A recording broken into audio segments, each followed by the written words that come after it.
برف خانے کا نکلا ہوا گوشت جو پرانا ہے، باسی جس کو کہتے ہیں، اب اس کو تازہ کہہ کر بیچا، اس کی بالکل ٹھنڈک غائب کر دی، اس کو پگھلا دی ٹھنڈک، اور اب وہ تھوڑا تازہ، یا کوئی اس کو مل مسل کر تھوڑے چھچڑے اتار کر تو چمکا کر رکھ دیا پر تازہ گوشت، یہ دھوکہ ہے یا نہیں؟ آپ بتائیے۔ اب اگر آپ گاہک کو بتاتے ہیں بھائی یہ تو 8 دن پہلے کا ہے، برف سے نکالا ہے ہم نے، تو گاہک ہاتھ نہیں رکھے گا، ہے نا، اگلی دکان پر چلا جائے گا۔ تو آپ بولیں گے یار یوں نہیں کریں گے تو بکے گا نہیں۔ تو اب یہ کہ یہ دھوکہ ہے یا نہیں، یہ بتائیے، کہ اس کو اصلی چیز بتائی، اس کی اصلیت بتائی، یہ گاہک چلا گیا۔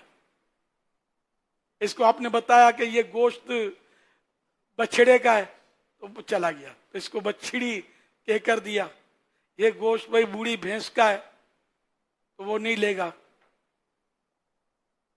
تو اس طرح مطلب یہ کہ آپ درست بتائیں گے تو نہیں لے گا، اس کا مطلب یہ کہ یہ دھوکہ ہے، جبھی تو آپ درست نہیں بتا رہے، تو اس سے مطلب ترکیب بنا رہے ہیں کہ یہ لے جائے کسی طرح۔ تو یہ ہے بڑا مطلب مشکل ٹاسک ہے، میں بھی سمجھتا ہوں، لیکن جنت میں بھی تو جانا ہے نا۔ حدیث پاک میں جنت تلواروں کے سائے میں، تو اللہ کو راضی کر کے جائیں گے۔ دیکھو روزی تو رب کے ہاتھ میں ہے، یعنی جتنی جس کے مقدر میں اتنی مل کر رہے گی۔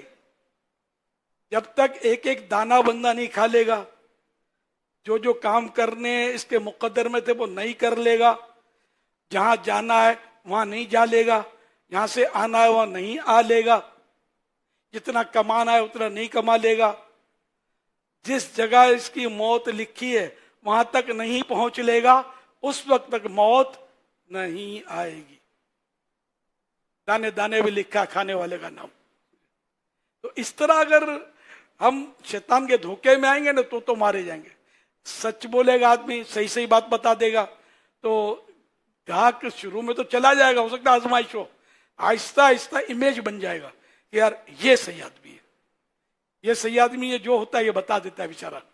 تو آپ کی طرف اب جو گاہکوں کا رجحان ہوگا شاید آپ ان کو سنبھال نہیں سکیں گے۔ تو نیت صاف، منزل آسان۔